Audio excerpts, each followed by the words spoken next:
আসসালামু আলাইকুম। এই একটা জামা দেখছেন, একটা জামা এইরকম মডেল উপর দিয়া এগুলা লাগাইছে। ফুতি বা সৌদি ভাষায় খ্রিস্টান বলেন। জামার মডেলটা হচ্ছে এইরকম। এই দেখুন, এই যে এটা হচ্ছে গিয়া টেবিল গলার ভিতরে এই ফুতি বা খ্রিস্টান লাগাইছে। পিছনে সাহাব আছে, চেইন আছে, আর এই দেখ দেয়া পিছনে ফাড়া আছে।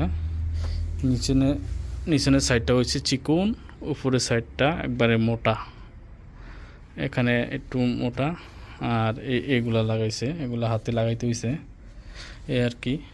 তো এটা সৌদি সৌদি রিয়ালে 170 রিয়াল এটার মজুরি। কাপড় তারা দিছে, জাস্ট এখানে সিলাইছে আর এগুলো লাগাইছি। তো 170 রিয়াল এখানে বাংলাদেশের অনেক টাকা হয়, প্রায় 5,500 টাকার মতন হয় এই আর কি। জামাটা দেখুন, জামাটা হচ্ছে এরকম। নলটা বানানোর পরে খুব সুন্দরই লাগতেছে এগুলা, এই ডিজাইনটা করার পরে। মোটামুটি সৌদি আরব এইসব কাজের একটু ডিমান্ড আছে, ভালোই থাকে, আছে, এখনও আছে এই আর কি। ঠিক আছে, সবাই ভালো থাকবেন।